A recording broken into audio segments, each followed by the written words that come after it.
손흥민이 공을 잡는 순간 경기장 분위기는 순식간에 뒤집혔습니다. 상대 진영을 향해 무려 40여 미터를 폭발적으로 질주하며 역습을 열어젖히자 그 장면을 눈앞에서 본 수많은 LAFC 홈팬들이 일제히 자리에서 벌떡 일어났습니다. 그리고 손흥민의 이름을 외치며 거대한 함성으로 경기장을 흔들기 시작했습니다. 그게 끝이 아니었습니다. 손흥민은 상대 선수들의 밀착 마크를 비웃기라도 하듯 엄청난 드리블로 압박을 벗겨냈고 단 한 번의 움직임으로 결정적인 찬스까지 만들어냈습니다. 상대 수비 입장에서는 진짜 정신이 나갈 수밖에 없는 장면이었습니다. 오늘 경기에서 손흥민이 보여준 활약, 지금부터 더 깊게 들여다보겠습니다. LAFC는 23일 오전 11시 30분 미국 LA에 위치한 BM 스타디움에서 열린 2026 시즌 미국 메이저리그 사커 아웃 라운드에서 콜로라도 래피즈와 맞붙었습니다. 현재 LAFC는 승점 16점으로 서브 컨퍼런스 3위에 머물고 있었습니다. 시즌 초반만 해도 LAFC는 꾸준히 무실점 경기를 만들며 좋은 흐름을 이어갔습니다. 그런데 최근 리그 2연패를 당하면서 분위기가 완전히 싸해졌습니다. 많은 LAFC 현지 팬들은 무능한 도스 산토스를 당장 경질하라며 강하게 압박하고 있습니다. 그럴 만도 했습니다. 도스 산토스는 앞선 리그 경기에서 골지팀인 포틀랜드와 원정 경기를 치르면서 북중미 챔피언스 리그를 데뷔한다는 이유로 손흥민을 포함한 주축 선수들을 대거 제외했습니다. 로테이션을 돌린 겁니다. 그런데 경기 종료 1분을 남기고 통안의 결승골을 얻어맞았고 결국 1대2로 패배했습니다. 승점 3점을 그대로 날려먹은 셈이었습니다. 그 당시 LAFC는 리그 1위였습니다. 그러니 팬들이 폭발하지 않을 수 없었습니다. 아무리 로테이션이라지만 리그 꼴찌도 못 이기는 리그 1 위팀이 말이 되냐. 감독의 선수단 운영이 너무 한심하다. 이런 말들이 쏟아졌습니다. 팬들 입장에서는 어그로가 아니라 진짜 속이 터지는 상황이었습니다. 그런데 문제는 거기서 끝나지 않았습니다. 그 다음에 맞붙은 상대는 리그 2 위팀인 산호세였습니다. 이 경기에서 도스 산토스의 무능한 전술 운영은 더 크게 드러났습니다. 후반 6분 만에 무려 3골을 얻어맞고 끌려가는 상황에서 그는 손흥민을 원톱 자리에서 아래로 내렸습니다. 그리고 경기에 거의 나선 적도 없는 에보비세를 교체로 투입해 그를 원톱 자리에 세웠습니다. 이건 축구를 조금만 아는 사람이 봐도 납득하기 어려운 운영이었습니다. 아니 팬들 표현대로라면 그냥 쓰레기 같은 경기 운영이었습니다. 결국 LAFC는 1대4로 처참하게 대패했습니다. 그런데 더 기가 막힌 건 경기 후였습니다. 도스 산토스는 이런 참담한 패배가 자신의 무능한 전술 운영 때문인데도 기자회견에서 선수들이 실수를 너무 많이 저질러서 졌다는 식의 파렴치한 핑계를 댔습니다. 이 발언은 팬들의 분노에 기름을 부었습니다. 미국 매체들도 가만히 있지 않았습니다. 많은 미국 매체들은 손흥민을 원톱으로 쓰지 않고 미드필더로 내려서진 상황인데 그 전술에 대한 반성과 성찰이 전혀 없다고 지적했습니다. 자기 객관화가 부족하다. 감독으로 성장할 가능성이 0에 수렴하는 3류 감독이다. 이런 날 선 비판까지 쏟아졌습니다. 이런 험악한 분위기 속에서 LAFC는 이번 경기 리그 9위를 달리고 있던 콜로라도를 만나 리그 아웃 라운드를 치르게 된 것입니다. 콜로라도와 손흥민은 지난 시즌에도 맞붙은 적이 있었습니다. 당시 콜로라도는 손흥민을 밀집 수비로 틀어막으려 했습니다. 하지만 전반 42분경 부안가의 전진 패스를 받은 손흥민이 수비수를 앞에 두고 특유의 스텝 오버로 슈팅 각도를 열었습니다. 그리고 골키퍼 머리를 노린 강력한 대포할 슈팅을 날렸습니다.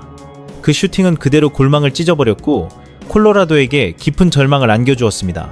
경기가 시작되자 손흥민과 부안가는 최전방에 투톱으로 섰습니다. LAFC는 4-4-2 대응으로 포메이션을 가동했습니다. 일부 전문가들은 도스 산토스가 미국 매체들로부터 손흥민을 미드필더로 쓴다고 하도 욕을 먹다 보니 결국 손흥민과 부안가를 투톱으로 세우며 포메이션에 변화를 준 것이라고 분석했습니다. 그리고 이렇게 말했습니다. 이렇게 되면 손흥민과 부안가를 제외한 나머지 LAFC 선수들이 이 두 선수에게 공격을 지원해야 한다. 결국 퀄리티 있는 패스가 나오느냐, 그것이 오늘 경기의 핵심 관전 포인트가 될 것이다. 손흥민이 최전방에서 부안가와 함께 투톱으로 뛰자 상대팀은 곧바로 손흥민에게 집중 견제를 걸기 시작했습니다. 손흥민이 공을 잡기만 하면 파울로 끊는 플레이가 이어졌습니다. 말 그대로 밥줄 걸고 막는 느낌이었습니다. 하지만 손흥민은 달랐습니다. 자신에게 몰린 밀착 마크를 현란한 드리블로 벗겨냈고 상대 수비를 하나씩 무너뜨리며 경기 흐름을 흔들기 시작했습니다. 전반 13분경 손흥민은 높은 위치에서 공을 이어받았습니다. 그리고 단독으로 약 40여 미터를 질주했습니다. 상대 수비진은 손흥민이 페널티 박스 안으로 들어오지 못하게 포지셔닝을 잡았습니다. 바로 그 순간 손흥민은 이날 처음으로 선발 라인업에 들어온 왼쪽 윙어 세필버그가 완전히 비어있다는 것을 파악했습니다. 손흥민은 곧바로 결정적인 노마크 찬스를 만들어주는 패스를 넣어줬습니다. 하지만 동료 선수는 이것을 골문 쪽으로 논스톱 크로스로 연결했지만 정확도가 떨어지면서 결정적인 찬스는 아쉽게 무산되고 말았습니다. 이 장면을 본 많은 축구 팬들은 손흥민을 저렇게 높은 위치에 두니까 찬스가 계속 만들어지고 상대를 완전히 유린한다고 박수갈채를 보냈습니다. 그리고 이제야 도스 산토스가 손흥민을 어떻게 써야 하는지 겨우 깨달은 것 같다고 말했습니다. LAFC가 손흥민을 중심으로 경기를 풀어가기 시작하자 콜로라도는 제대로 정신을 차리지 못했습니다.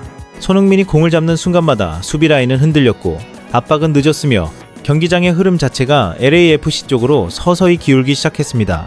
전반 16분경 손흥민은 부안가의 패스를 받아 상대 진영으로 진입했습니다. 그러자 상대팀은 필사적으로 달라붙었습니다. 어떻게든 손흥민을 막아내기 위해 몸을 던졌고 겨우 공격을 끊어내는 모습까지 보였습니다. 그만큼 손흥민 한 명이 주는 압박감은 컸습니다. 하지만 손흥민이 LAFC의 공격을 이끌기 시작하자 경기 양상은 완전히 달라지기 시작했습니다. 전반 23분경 LAFC가 상대 공격을 끊어내며 역습을 시작했습니다. 이때 손흥민은 엄청난 속도로 상대 진영을 향해 침투했습니다. 그 움직임을 본 부안가는 빈 공간으로 패스를 찔러 넣었습니다. 하지만 공은 상대 수비에 걸리며 끝내 연결되지 못했습니다. 팬들은 아쉬움에 탄식을 쏟아냈습니다. 진짜 한 끗 차이였습니다. 이뿐만이 아니었습니다. 손흥민은 전반 26분경 상대의 코너킥 찬스에서 수비에도 적극적으로 가담했습니다. 자신에게 흘러온 공을 정확히 잡아내며 상대 공격까지 끊어냈습니다. 공격만 하는 선수가 아니라 팀이 위험할 때 내려와 밥줄처럼 수비까지 책임지는 모습이었습니다. 손흥민은 상대가 공격을 위해 모두 올라온 상황을 빠르게 파악했습니다. 그리고 침투하는 동료를 향해 미친 공간 패스를 넣어주며 또 한 번 결정적인 찬스를 만들어냈습니다. 하지만 동료 선수들이 골문 앞에서 세밀한 패스를 완성하지 못했고 아쉽게 기회는 다시 무산되었습니다. 왼쪽 윙어 세필버그는 공을 잡은 뒤 중앙으로 쇄도하는 손흥민과 부안가를 향해 크로스를 올렸습니다. 하지만 이 크로스는 그대로 홈런이 되어버렸고 많은 팬들의 실소를 자아냈습니다. 경기장 안팎의 반응은 씁쓸했습니다. 일부 팬들은 손흥민이 아무리 뛰어나도 주변 동료들의 패스가 저 모양이면 어떻게 골을 넣겠느냐고 말했습니다. 그러면서도 확실히 손흥민이 최전방 원톱처럼 높은 위치에 서니까 LAFC의 공격 무게감 자체가 달라진다고 평가했습니다. 대단하다는 말도 이어졌습니다. 하지만 양팀 모두 끝내 골을 기록하지 못했습니다. 전반전은 0대0으로 마무리됐고 경기는 후반전으로 넘어갔습니다. 후반전에 들어서며 LAFC는 틸먼과 타파리를 투입해 전열을 정비했습니다.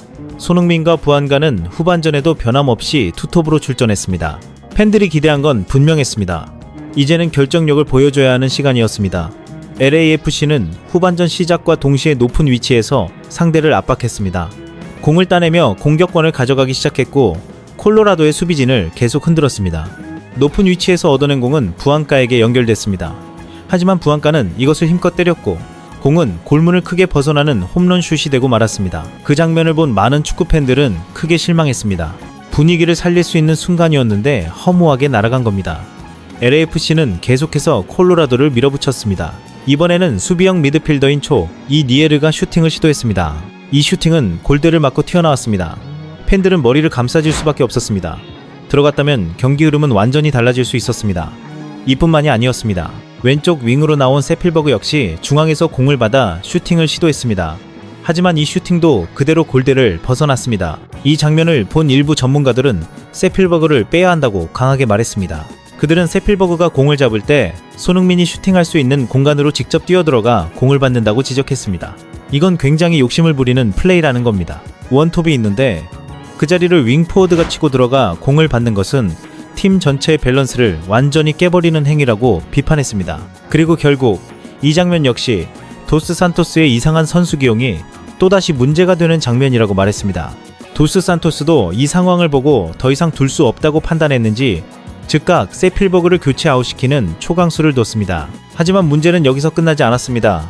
세필버그 대신 교체로 들어온 마르티네즈가 이번에는 손흥민의 공간으로 침투했습니다. 손흥민과 동선이 겹치면서 결정적인 찬스가 또 무산되고 말았습니다.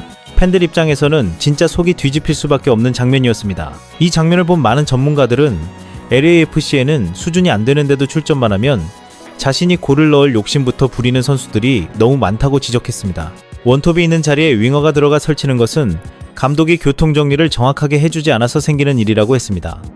초보 감독 티를 너무